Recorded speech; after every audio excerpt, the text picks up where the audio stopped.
Mireya Villarreal is in Ukiah, California, where firefighters are working to contain the Mendocino complex fires. Last gentleman, in your story, I was just shaking my head because we've heard all these horror stories of people who think they have time to get away, and before they know it, you know, these flames are sort of licking at their back door. Yesterday, we asked if firefighters were at all concerned about the Mendocino fires meeting each other, because these are two different fires. One of the fires came within 1 mile of the neighboring town of Lakeport. How did firefighters manage to fight back that fire? You know, interesting story. Yesterday, we were actually pretty much neck and neck with not only the fire, but with firefighters as well. Our crew was following along with them as we saw the fire basically come over the hills. And just instantly, I would say in a matter of 5 minutes, you could see that thing rapidly coming down the hill and overtaking, going over a major road, Highway 175. I think the main thing we have to realize is that with these fires comes the complications that you just mentioned. We're in remote areas, rural areas. This is a detriment to us and also to these firefighters that are out there and trying to battle these fires. The one thing we saw that was very interesting was the amount of airdrops that we're seeing. They were actually pulling water from like little irrigation areas that are used for the wineries in this area and taking that and dropping water all in the area. That was the main way that they were attacking this fire. We also saw a number of firefighters, crews that were at homes stationed there to try and battle back in people's backyards to try and create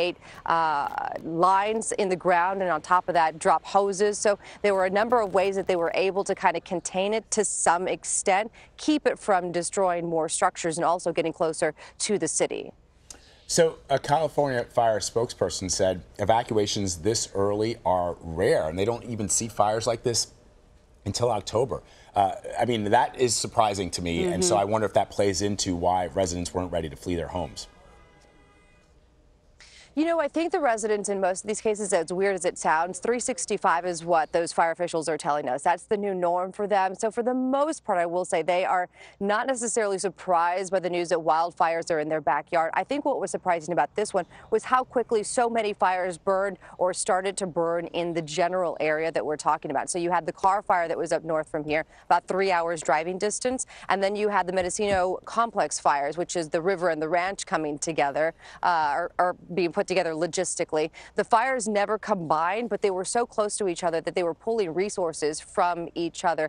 I think that's what really surprised residents in this area, because you're talking about thousands and thousands of residence structures, homes that are needing to be immediately evacuated, and these areas don't have a huge infrastructure for them to get out. So you're seeing these small 2-lane roads that are having to now house numbers of drivers as they're trying to get to the next city to make sure that they're safe. So that's, I think, what was most surprising for them was the amount of time they had, the limited amount of time, and how quickly some of the winds picked up even yesterday afternoon. So they are battling not only the blaze, but also the weather conditions that continue to fluctuate over the last few days. Mireya, you know, we can see just how destructive the fires have been just by looking at what's behind you. But what we can't get from the video is the smell. You know, I recall just sort of covering a single house fire, and you kind of come home and there's smoke in your hair and in your clothes, and it's a very strong odor. I can't imagine when we're talking about whole neighborhoods. What does it smell like?